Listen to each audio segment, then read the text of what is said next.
I may not physically have the issue just yet, and I'll probably be getting it either tomorrow or by the end of this week, if not by the end of this month at the latest.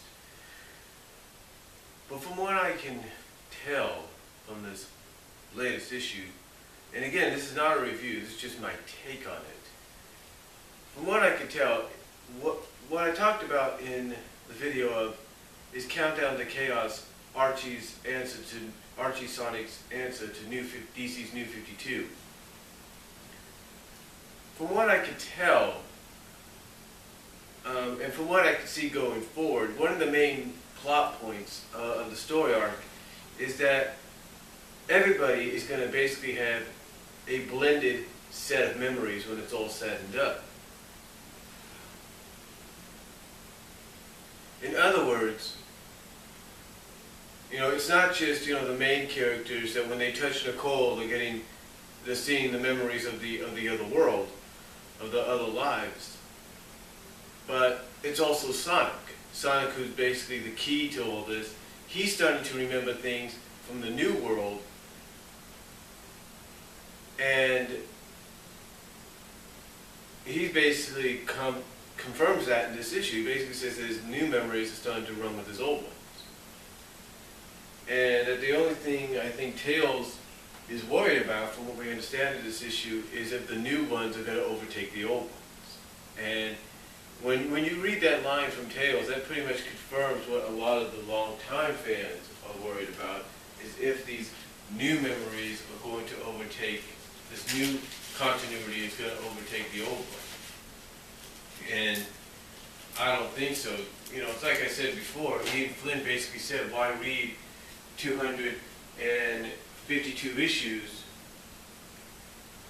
if you will, of story just to, throw it all out. You know what I'm saying? But again, it's mainly the fact that my take on this is a lot of things have been altered, and Eggman is even realizing that maybe he may have been a bit too hasty. Maybe he's, may have been a bit too hasty in, preventing Sonic from restoring reality. Basically, he's realizing that maybe he was just too blind with rage or just too mad at the time to realize, hey, if I do this, I'm going to screw up, or I'm going to cause Sonic's chaos to control, to screw up reality, or alter reality in some ways. So, yeah, it's my take on it is basically, is that, like I said before, like I think I said in the video I did before this about Countdown to Chaos being like New 52, is to me it's basically a blending. Everything's starting to blend around, and there are things that are starting to show up that necessarily weren't originally part of the old world, like the Egg Army, like the Egg armies, originally the Dark Egg Legion.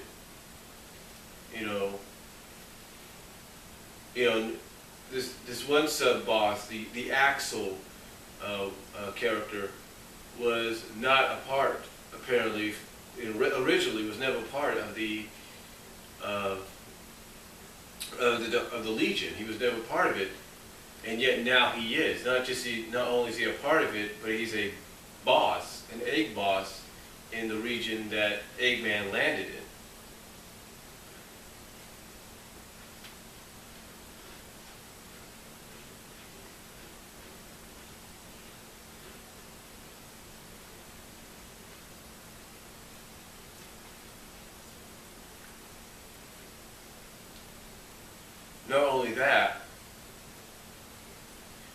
Not only that, but also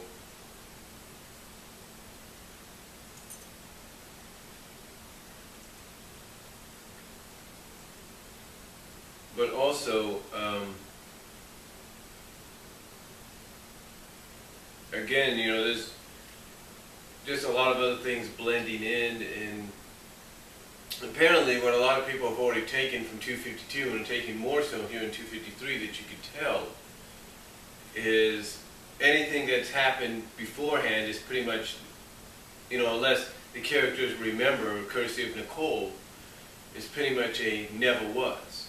And like I said in Countdown to Chaos being like the new 52, that pretty much pisses a lot of fans off because they don't like the fact that now, unless they get access by touching Nicole, unless the memories are accessed by touching Nicole, get in contact with Nicole, basically everything that happened beforehand never really did happen. Another thing that I think a lot of fans will notice, or have noticed about this, is my take on it, is every character now is going to have the in the middle. Now you don't necessarily have to say, oh, it's the, it's blah, the blah. No, you could just go by regular what you want. It's just, I think my take on this is the reason you have this Axel character with the in his name, with Axel the water buffalo, and then Rhoda with Rhoda the walrus. The reason you have this is it's a Sega mandate, basically. I think that's the only thing that Sega wanted, probably in exchange to have the characters remain, if you will. That you could still call them just by their real names, like Rhoda and Sally and Bunny and all that.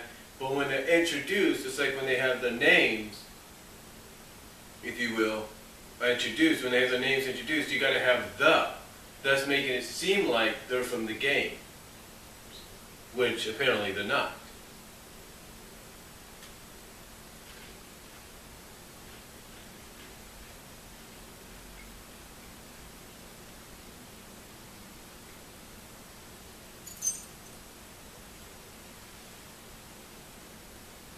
But my take on this is a few things, and I'll get into a review later on when I get my issue.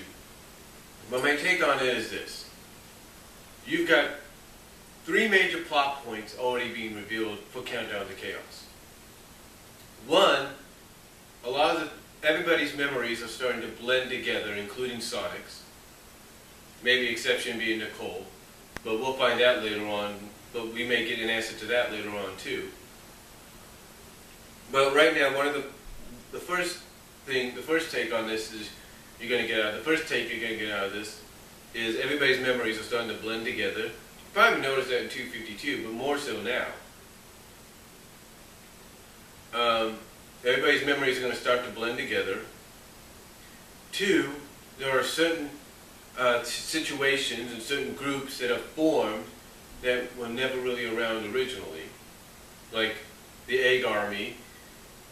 In the plains, if you will, section of the planet, and having different, egg bosses that, Eggman never had.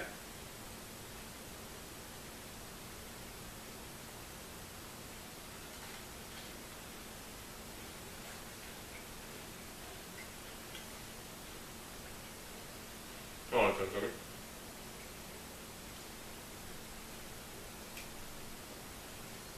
So you're starting to see that. I mean, basically, Egg armies, or formerly Death Egg Legion, Dark Egg Legion armies, formerly Dark Egg Legion armies, now Eggman armies, showing up that were never really, part of the Legion or army in the first place. And then of course you have the factor. That's right, the factor that you're going to be taking in a lot now in the next few issues.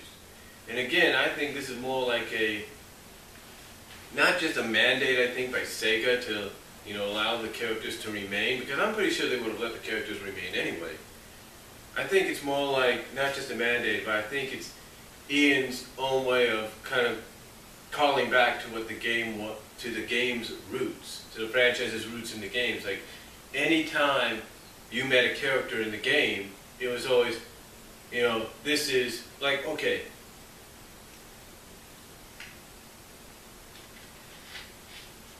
Like, okay, you take a look at, take a look at Sonic Adventure. Or, more importantly, Sonic Adventure 2. Take a look at that. Sonic Adventure and Sonic Adventure 2. Take a look at the characters that were introduced. T-Call.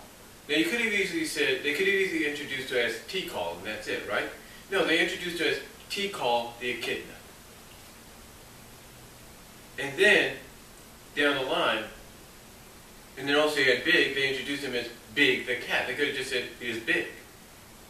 No, it's Big the Cat.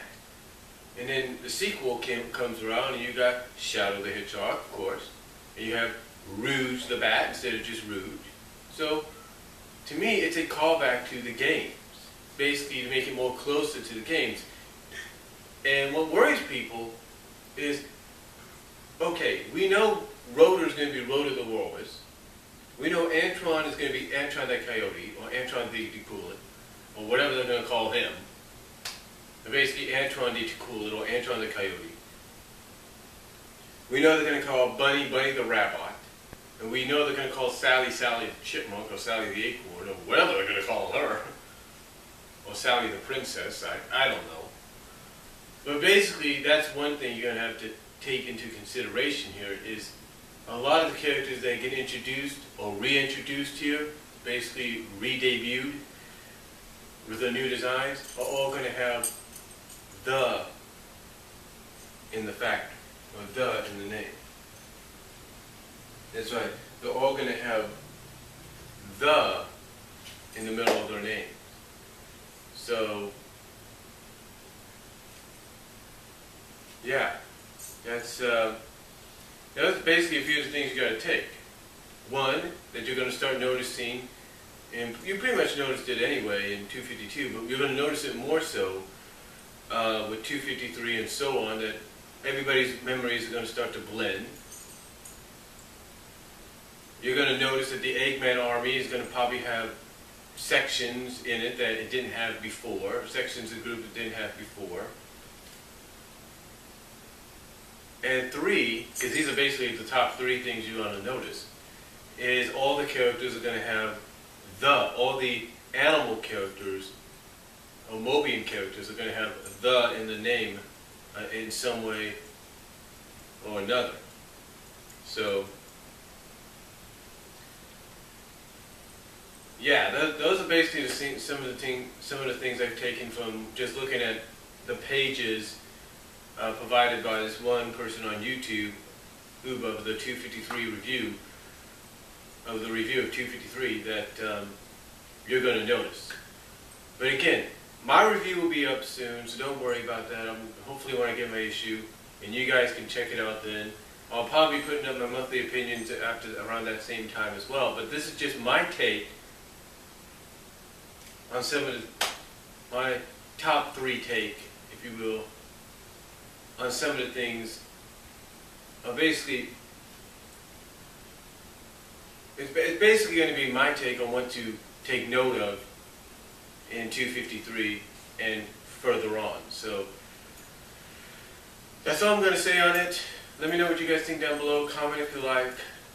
I'll talk to you all later.